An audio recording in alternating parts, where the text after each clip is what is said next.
let's look at this. The whole idea is to thrive even though the environment is changing. There's not much that we can do about change, but I want you to consider these 3 phrases or more. Body, mind, soul. Lock, stock, barrel. Peanut butter and jelly. And although there are 2 ingredients, there are 3 consonants in that form. What other 3-word phrases do you think of? Maybe blood, sweat, and tears. The idea is to think about the power of 3. And today we're going to explore your responses, your challenges, your changes, and 3 things that you can do to thrive and survive. So let's go ahead and get started. First of all, we know that we need to take care of business. And at the same time that we're taking care of business, we need to take care of ourselves. And while it's true that highly connected women, and I'll address it to women because that's who's in this group, tend to land better jobs, the most successful women also have something that they cannot get through beers with the boys, and that is close ties to their peers. How are you and your external network?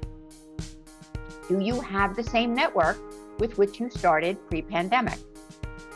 Have you lost team members internally?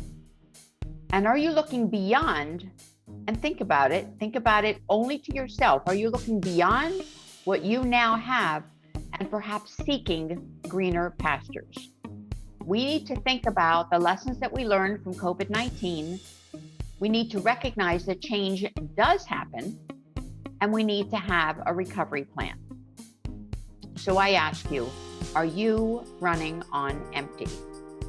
When I looked at the responses to the pre-assessment that I sent out, I see a lot of empty. I see a lot of empty that merely refueling will not suffice. When I look at your responses, I looked at 12 responses from multiple locations. You offered responses to those questions that told me a lot about you, a lot about who you are and what you've been doing. So I'm going to ask you, with Mary's help, to respond to an online poll. Mary? Okay, I'm going to go ahead and launch this 1-question poll. If you can please go ahead Simple and answer. Yes or no. Have you facilitated or participated in a hybrid meeting? Can you define what you mean by hybrid meeting? Absolutely. A hybrid meeting is a meeting at which perhaps I'm the presenter at the front of a conference room. Some of the people in the conference room will be separated at tables, social distancing, maybe 2 people per table or per row, and others will be connected virtually. So I'm presenting to 2 audiences. Or your boss or you are hosting a meeting in which some people are online and some people are physically in the same room. So now that I've defined it, I see that the responses have changed. I have another question. Go for it. Facilitated pre-COVID or post-COVID? Since COVID, since the start of COVID, have you facilitated or participated, meaning just a participant, in a hybrid meeting of some kind?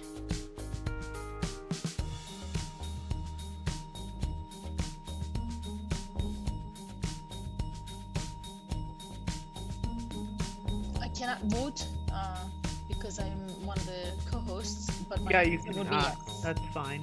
You can Okay. verbally say yours if you want to. Yes, every day, Tell us. 3 times, Okay. all the time. Okay. Are we there, Mary? We're there. So I'm sharing the results now. Okay, let's see them.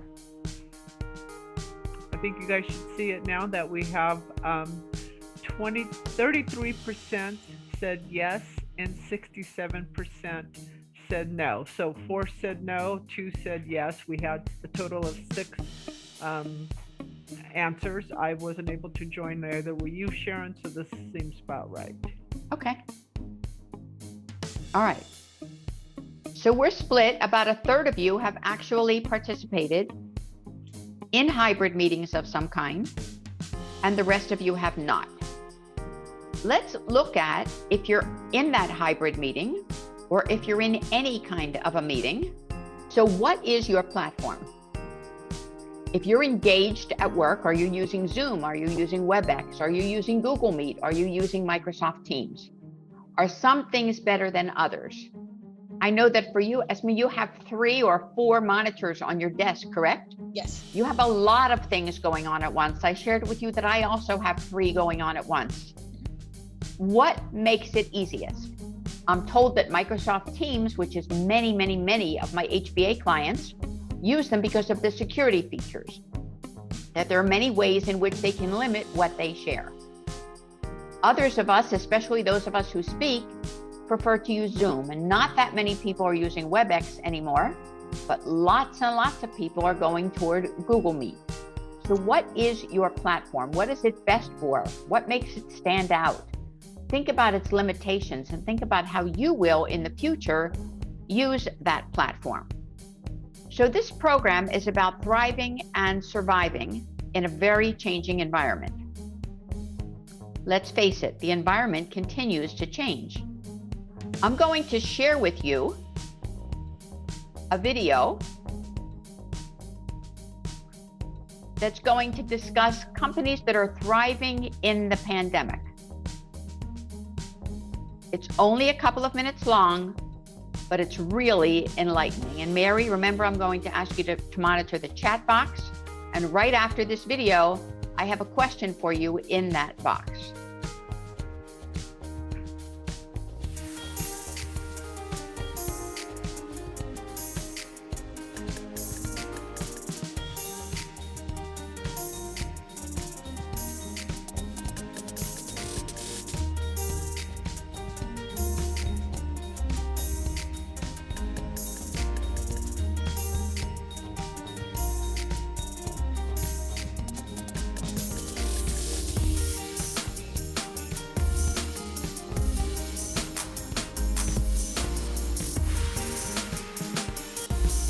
There you go.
Interesting, right?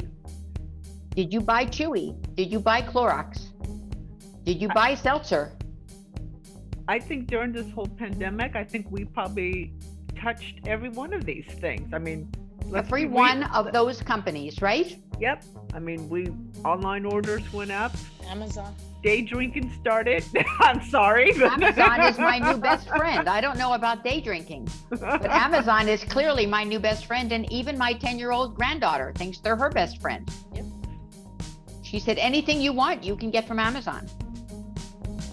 Your dog can get food from Chewy. You can buy Clorox. You can get masks. We've all used Etsy. We've used things that perhaps previously we used once in a blue moon, but now they seem to be part of our everyday lives, don't they? They really do.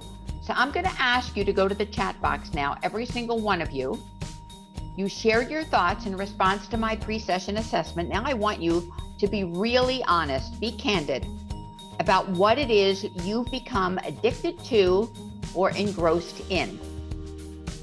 I don't want you to click, I just want you to type it, and don't click enter until I give you that cue. Is it HGTV? Is it the Disney Channel? Is it Disney Plus? Is it Apple TV? Is it Netflix? Is it Hulu? Is it HBO Max? Is it Say Yes to the Dress?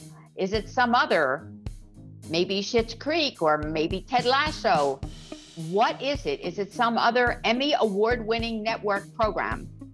Do you watch random people being murdered before going to bed under the premise of Once Upon a Time and a Good Witch and a Bad Witch, where storybook characters come alive in a small town in Maine? Or truth be told, sometimes never getting at the real truth? Do you watch happy family shows that bring you joy and that are family appropriate? Write it into the chat, but again, do not press enter until I give you that cue. Let's do it now.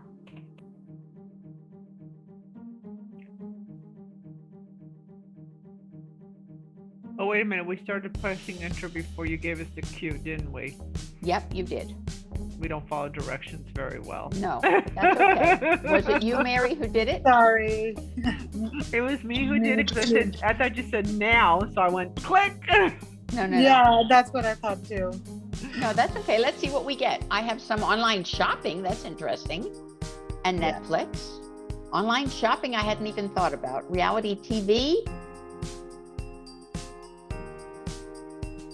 And now you're all entering. So Disney movies with my kids. What about, 90 Day Fiance? That's very interesting.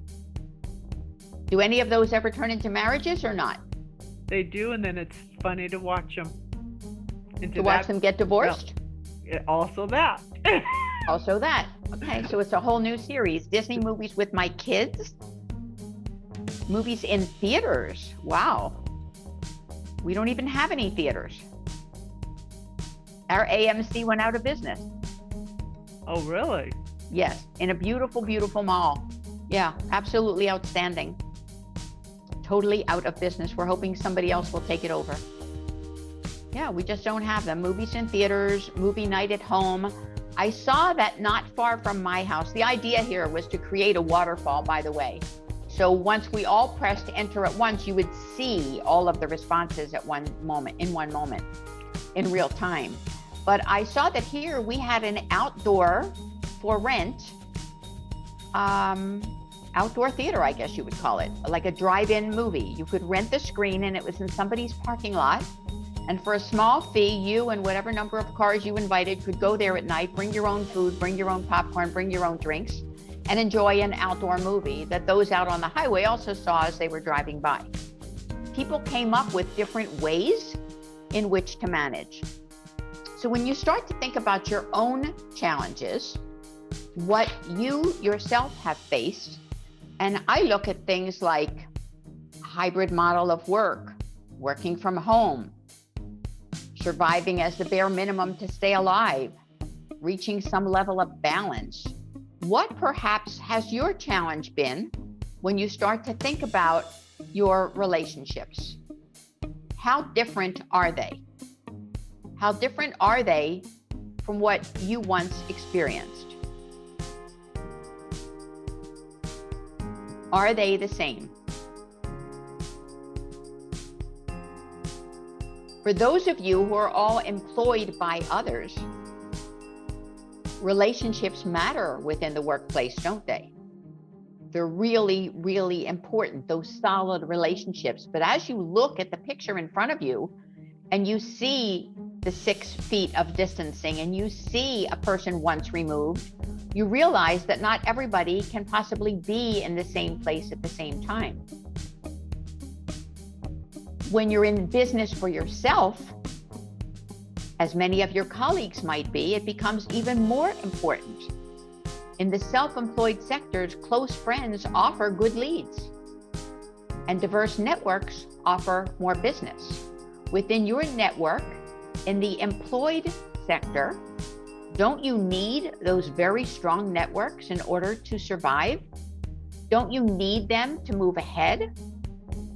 You know, I'm doing an Ask the Expert program this week with the head of the recovery plan for Otsuka Pharmaceuticals, which is an HBA ambassador program. And when I spoke to my colleague yesterday, she told me that within her small group at work of 40 people, at least 20% of her people got promoted during the pandemic. They lost no one. That says a lot about their ability to really thrive and to have a plan. So what new practices has COVID-19 created for you? Your responses were things like working from home, working on campus, that hybrid model we talked about, mostly working from home, but now starting on a hybrid model. Are you going to like that hybrid model? What will that mean to you? And we'll go over that shortly. And when I asked, do you anticipate a return to a new normal? Some people said yes, some said no, and there were an awful lot of maybes. I think that the no's are not quite accurate because I think that you and I realize that we will never return to the normal we once had. And we've not yet defined, have we, what that new normal will look like. So I want you to think about your challenge. Have you upped your audio game? Have you utilized webcams and meeting platforms? Do you make remote participants full size when you're hybrid? So if you have people remotely, are you showing them in galley form in the gallery? Or are you showing them full size so that they too feel a part of the meeting? Are you using an online whiteboard or a remote camera for display? Are you being inclusive and making verbal introductions? Because often you're in a meeting not like this, but where people don't really know one another and you're bringing together people perhaps from different divisions, perhaps from different locations within your organization. I ask you to think about your mindset, your attitude, your skills, your knowledge, and what do they spell? They spell mask. So what is behind that mask? It is what we're thinking and feeling. It is our attitude. It is our skills. And it certainly is our knowledge about who we are and about what we're going to do. So when you start to think about and realize that normal will never be the same, think about your kitchen island.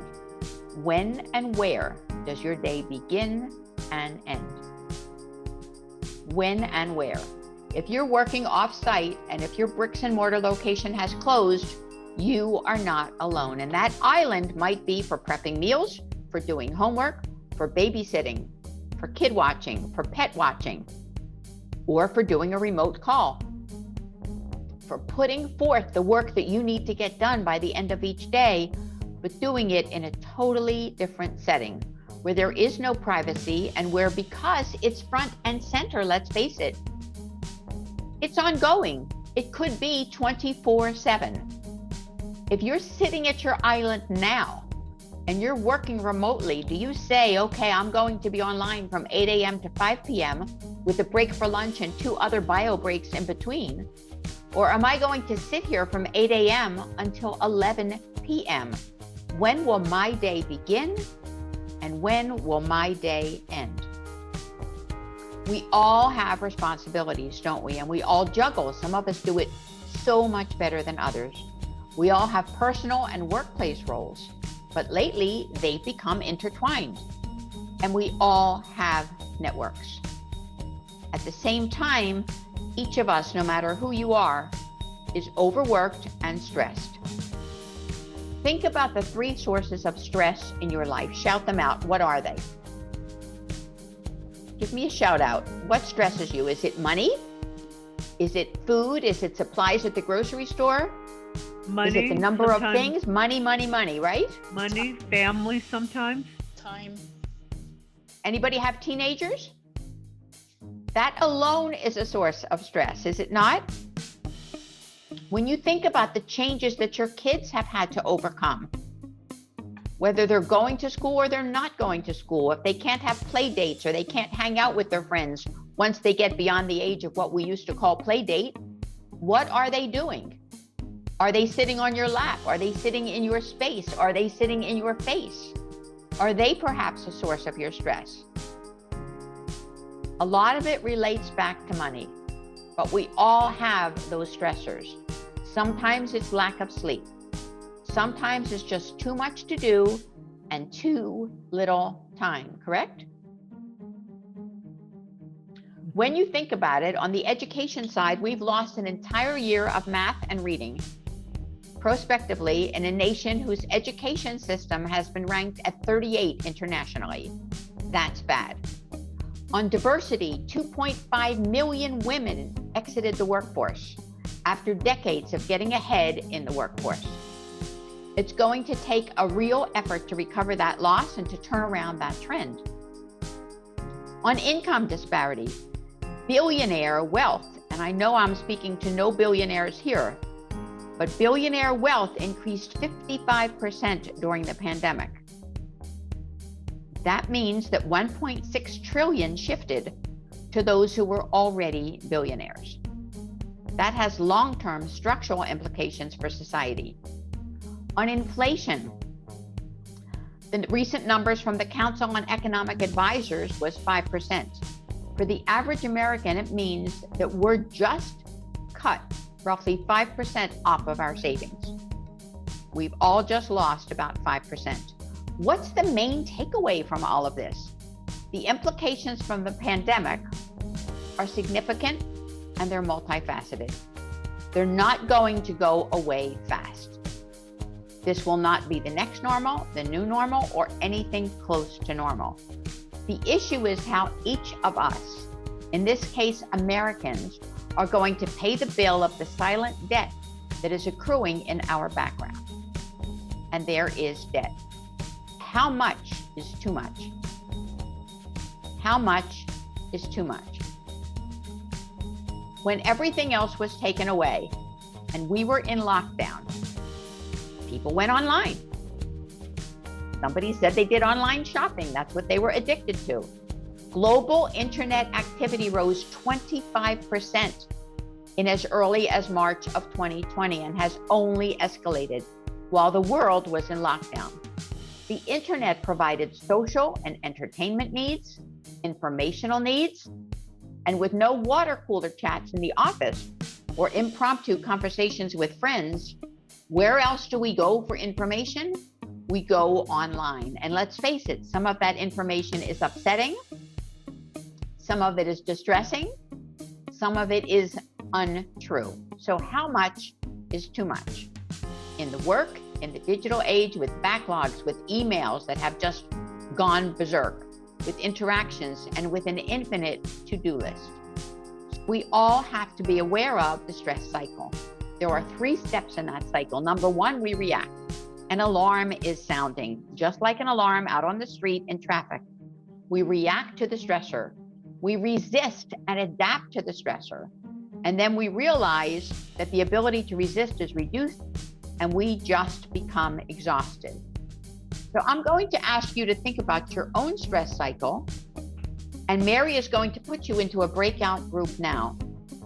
And in that group, for the next 10 minutes, you're going to think about what do you need, list 3 things, and what will it take to get there. I look forward to learning about that experience. So who is the spokesperson for breakout room number 1? I can be. Okay, go ahead. All right. My great, beautiful team said, what do we need? What do we need to lower the stress and to make better our lives today? Work-life balance came out. Sitting in front of a computer for a whole day, it's creating stress. Second is the Delta variant, and then we want the COVID to be under control by now, and that's giving us stress. Because when we are going outside or we are not traveling, we're always thinking about what if I get exposed to this virus, right? The third one is that socializing aspect reduced, face-to-face meeting, and we used to go out and then meet friends, go to weddings and parties and barbecue parties, right? So that outlet from outside of work, that's our outlet. It used to be. It is no longer existing. And then we talked about what will it take. Changing mindset was one of the biggest things that we talked about. Elements, being positive, being grateful, and learning to say no. All of us need to get vaccination so that we can beat this virus as soon as possible. And how about accepting? We talked about accepting the fact that don't look back. It's gone, done. Mm-hmm. Accept. Very good point. This is level 0. This is where you are. Set up your new likes, new hobbies, new interactions with whoever you want. Those are the things that we talked about, and then I took notes. Okay. All right. Thank you. How about breakout room number 2? Who wants to be the spokesperson? Will one of you please share? This is Joanna. I think we're breakout room number 2. I'm not quite sure. If no one else take it, okay. So I can speak for our team. So for what do we need? We actually talked about quite a few things, but the top 3 we decided on was 1, we need more time. 2, we need more rest. And 3 is we need more consistency. And on more consistency, to elaborate, we talked about, things are always changing nowadays. It causes a lot of mental strain. So, how do we, create more consistency in our everyday life? So what will it take to make those things happen, right? So for 1 and 2, we talked about admit that you can't do it all and get help. Exactly. And then also just learn to set boundaries and say no, where needed. And then going back to the consistency, we think that if there's more open communication, that would help. Just being more transparent. So for example, with news outlet, positivity rate for COVID, if they can share more official source of where those numbers are coming from and educate us with that information, it would help us with consistency. So there's not, so many different sources or so many different news coming from different directions. Right, especially in different states. Yeah. Yes, we're the United States, but in the United States, there are so many different messages, right? Mm-hmm. Yeah, that's good. So let's look then at the whole concept of thriving in a changing environment. Think about it. There's an increase in all of those people who are choosing to work from home. Look at the number. By 2022, 45% of the workforce will be home-based 2 to 3 days a week. And when I looked at your numbers and your requests and what you were thinking you wanted to do, there were those among you who would be very happy to work from home full time. And on the opposite side, there are those among you who would like to get into an office just to change the environment, to get away from that kitchen island and to go back into that office and to see your peers and to be with them, even if it could only be for a few days a week, to enable both hybrid and borderless workers, and identify those experiences that attract, engage, and retain staff. Well, Mary and I had this discussion yesterday. I said, are there people on your team whom you've not yet met? Are there people who have onboarded and they know no one? They've not seen anyone other than on a screen who is a member of their team, of their internal network. Will they ever get to meet the people with whom they work? So I'd like you to look at, because in the beginning you asked me to define hybrid. The hybrid setting is how you build reality into disruption. Because let's face it, we're facing disruption, aren't we? So the hybrid setting means communication gaps. You talked about consistency. Are you getting the same messaging? You get the same messaging in video that you would get face-to-face. Are you able to read body language when some people don't allow you to see their screen? Do you hear papers rustling in the background and know that they perhaps are not engaged and they're doing something else when they're supposed to be 100% with you? Is there a lack of clear structure? Who are your leaders? What are the experiences that attract, engage, and retain staff? So let's look at the cost factors involved in this pandemic. Family and communication have suffered dramatically. Relationships are strained. For some of us, we've had health issues or health issues among those near and dear to us, and performance and work demands. Let's face it, the pandemic has changed most of our lives in a profound way. And the size and the complexity of the challenge is reflected in the numbers. Millions of lives have been lost and trillions of dollars added to the mountain of global debt. Information quality, as you said, varies greatly. Key issues about the pandemic can be easily misunderstood as the challenges transcend areas of expertise and make it really hard to identify the most effective solutions and the most effective sources. All sources of information are not equal. Ongoing vaccination programs and continued safety diligence provide a picture to the end of the pandemic, but when will that be? Some people are still hesitant to be vaccinated or to have family members vaccinated. It appalls me as a clinical person to know that many of my clinical peers who work in hospitals where people are dying, they're working on the front line and on the finish line, and they too do not believe that a vaccine is necessary. This pandemic has cost us a fortune, and we need to plan for our future. So one of you before mentioned travel. Is anyone in your organization traveling? If you are you getting there? Is it glamorous? Are there layovers? How do you deal with pre-check? How do you deal with clear? Power? Do you pack lightly? What are the precautions? What are the restrictions? Now we're lifting some restrictions for those who have been vaccinated to enter the United States, but there are real issues. There is no glamour in travel when you have to clean your own room. There is no glamour when you don't get clean towels every day while you're traveling unless you specifically request them. There is no glamour when the linens never get changed and the bathroom never gets sanitized. Where is the glamour? At the company level, we need to make well-being our priority, all of our priority. We need to allow time for breaks, whether we're at home or working in the office. We need to incentivize people who exercise healthy behaviors. We need to be aware of the stress of a virtual setting and being on screen or online all day long with the blue light from the computer and so much more. There is mass remote work right now, and it's had its fair share of challenges. Like it disrupted workforce balance and widening communication gaps, we have issues. So let's look at communication first. Easy communications is one of the biggest perks of a traditional office setup. People are next door to you. They're in the next office. They're down the hall. They're in the next unit. They're on the next floor. They're physically there.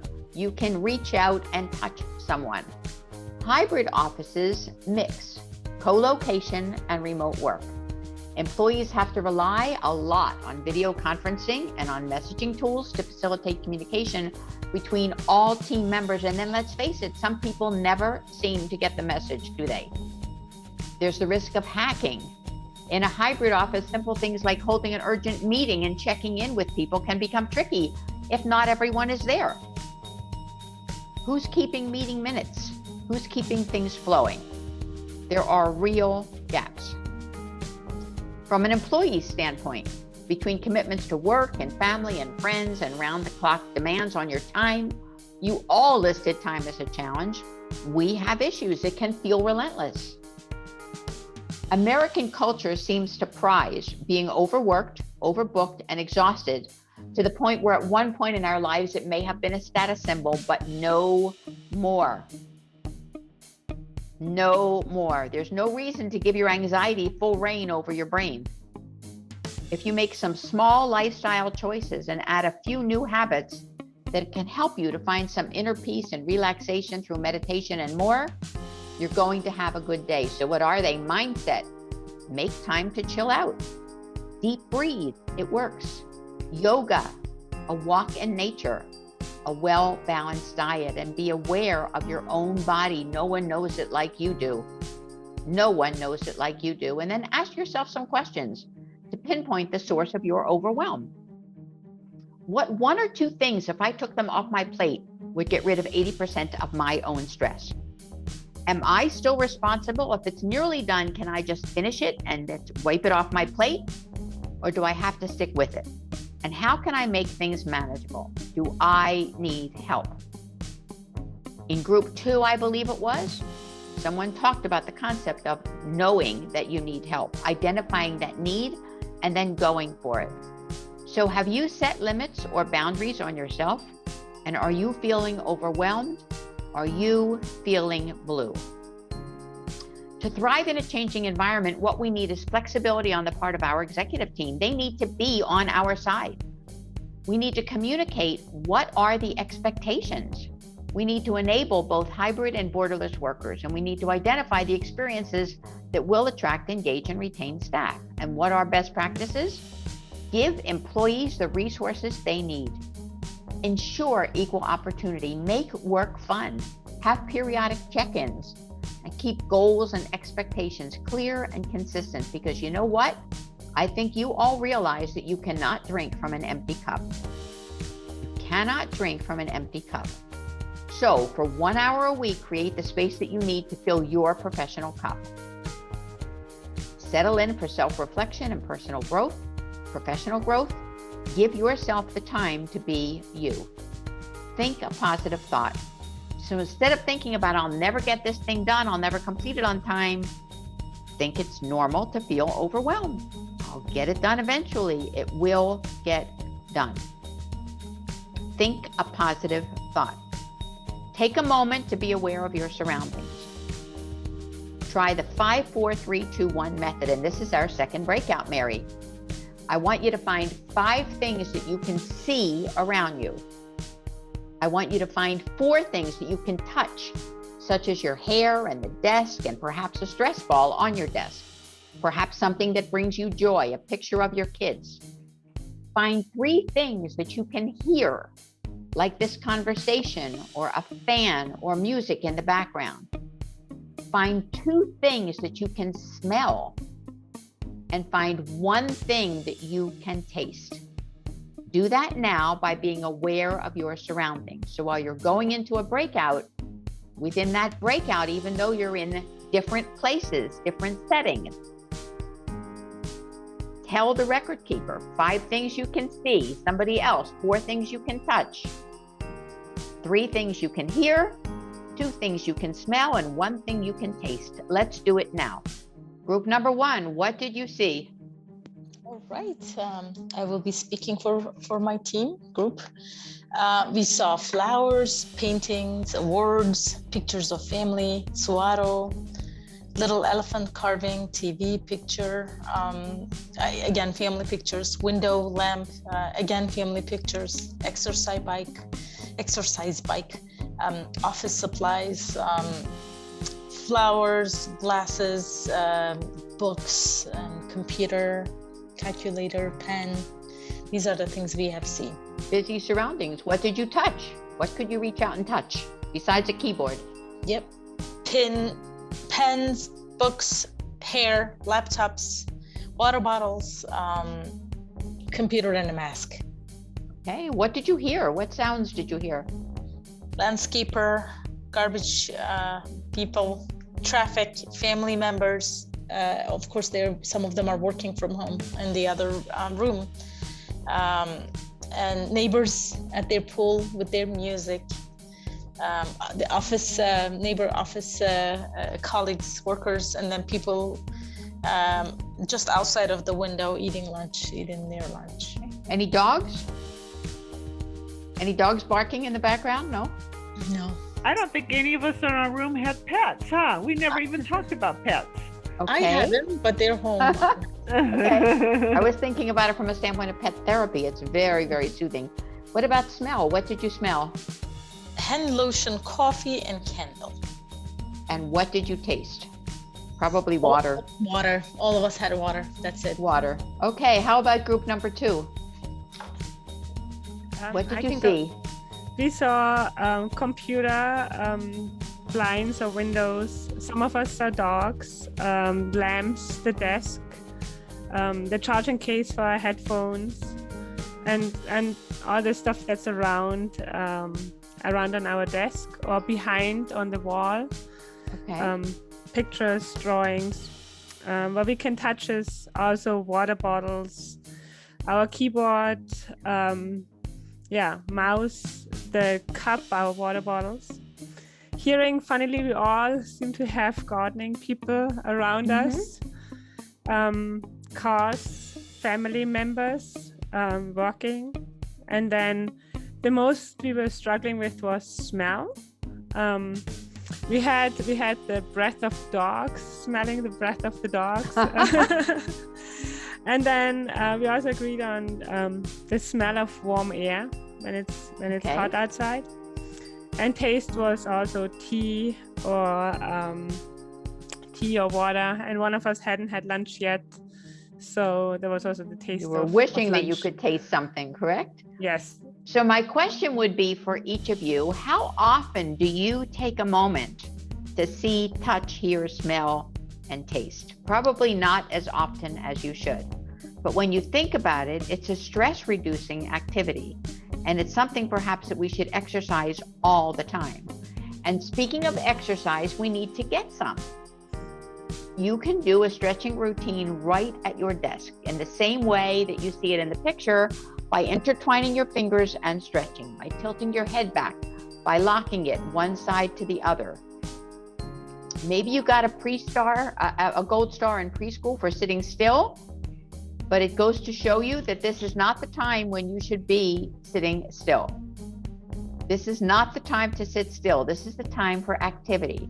Get out of your desk chair and move around, shrug your shoulders, release the stress and the energy, the tension in your neck and in your shoulders. Take a deep breath and inhale and exhale it slowly and shake your head out and move your feet around and do what I call soccer exercises by just rotating your ankles. Just make yourself feel good by moving. Listen to some music while you're working. Researchers from Stanford found that listening to music can reduce stress by improving the brain's ability to organize new information. Find something soothing and listen to it while you work, very much like whistle while you work.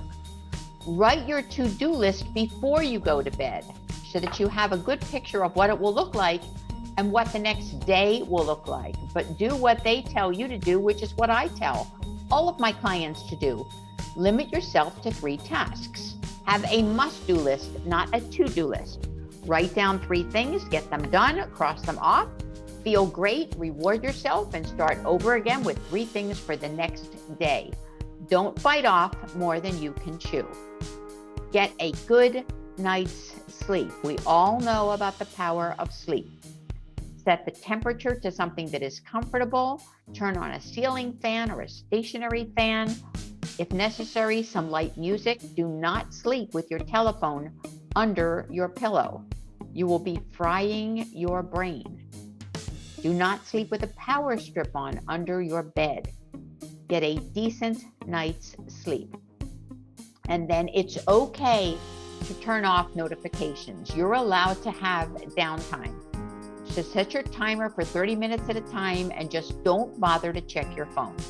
Nothing will happen. The sky is not going to fall if you turn it off for a short period of time and you only allow disturbances and interruptions from those nearest and dearest to you, meaning your parents, your kids.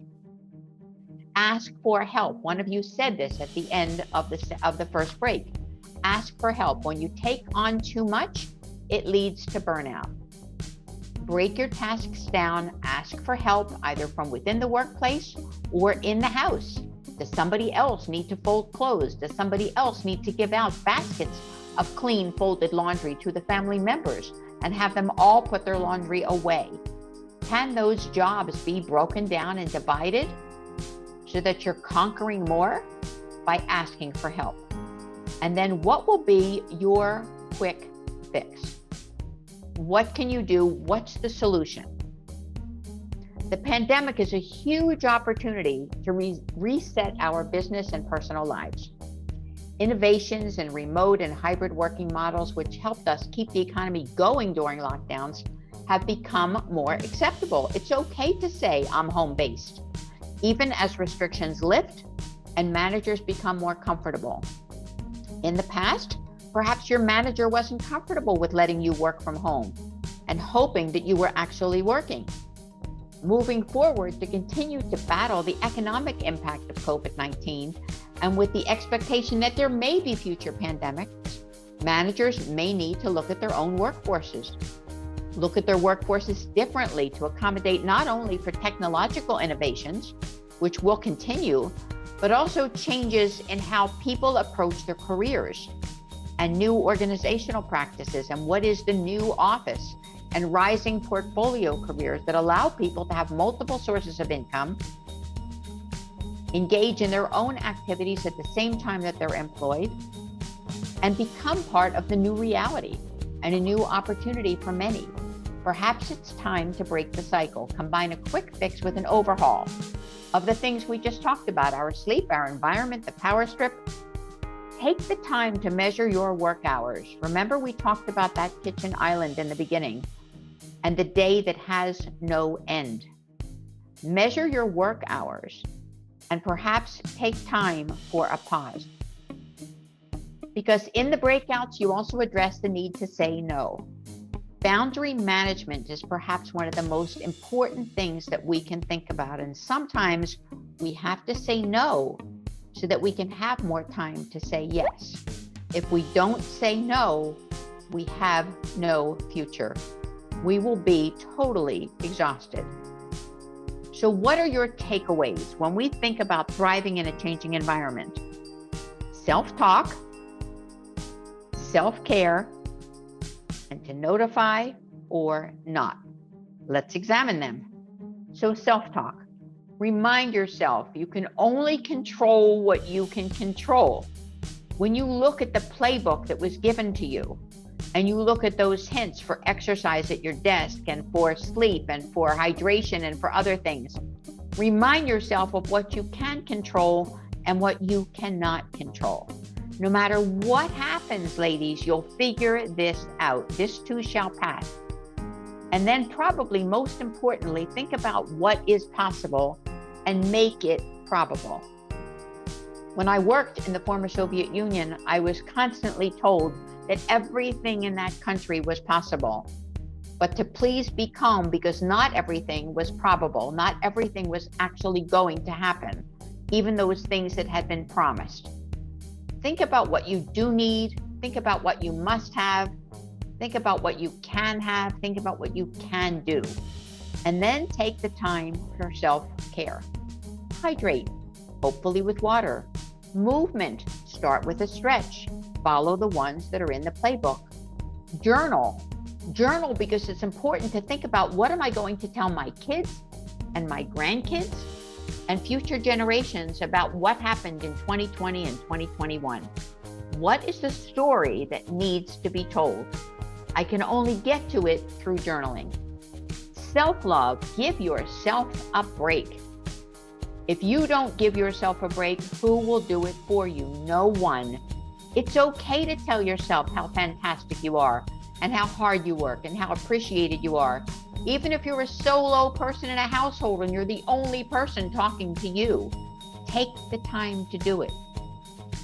Mindfulness, practice mindfulness. And then look at that, notify me or not. Multitasking reduces your attention span. Multiple notifications decrease your focus and definitely lead to stress. So is it time for a pause? Think about the power of 3. Self-talk, self-care, notify me or not. What are your 3 key points that will allow you to thrive and survive in changing times?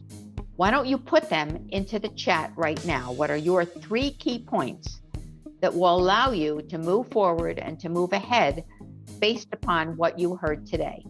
Let's look for those messages in the chat.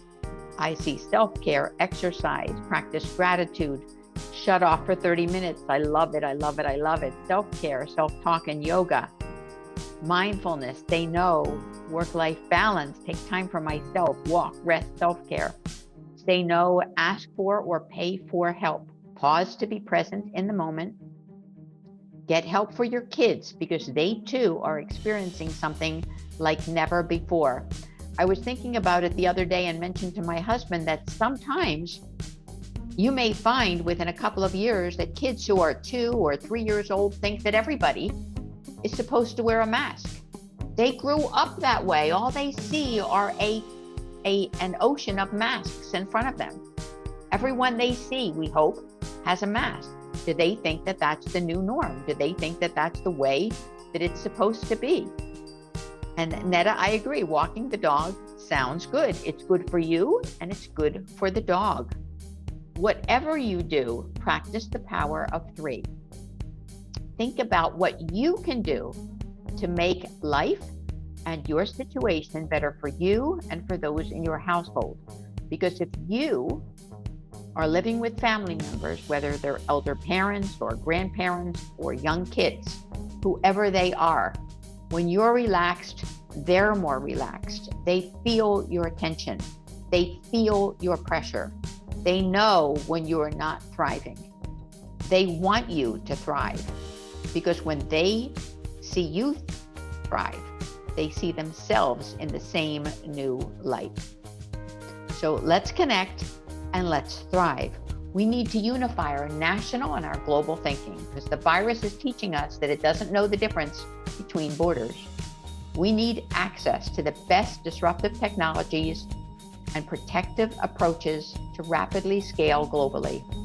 We need to embrace next generation, decentralized ways of delivering healthcare, which in some places are already starting to happen and have the potential to happen more rapidly and become adopted among emerging economies that can bypass all of the legacy infrastructures more readily and potentially scale solutions much faster than we can in our country. We need to be prepared for the next pandemic, and trust me, there will be one. The last influenza pandemic was in 2009. They happen every 20 to 35 years. The timeline might seem long, but it's short. And there are other threats. Global warming will likely increase the risk of the emergence of new diseases, as does the increasing density of humans on the planet. Do you remember antibiotic resistance? It was predicted to eventually cost $125 trillion to the global economy.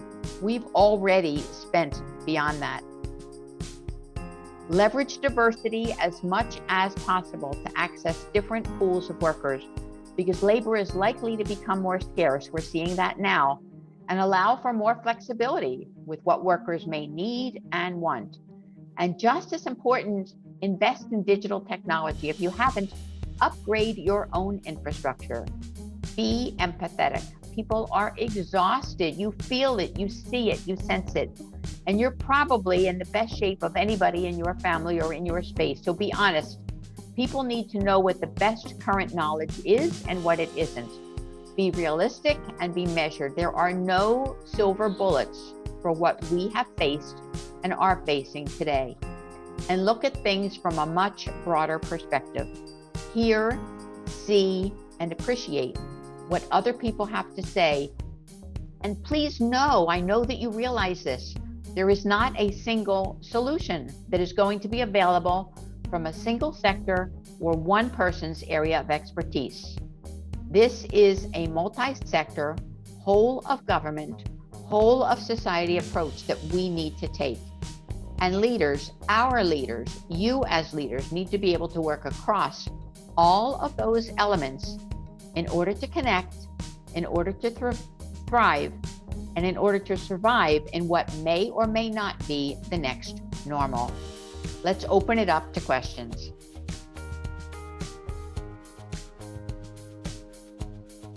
Okay, questions from any of you, and you've really been amazing. An amazing audience, very participatory, and it's so good to see all of you.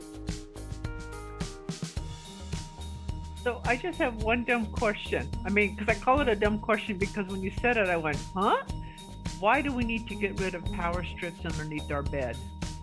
Because they send electrical signals to the brain while we're asleep. Well, this might be why I'm not sleeping well then. That interferes with the sleep cycle, with the circadian rhythm, and doesn't allow you to get into deep sleep. And it's deep sleep, the deepest level of sleep.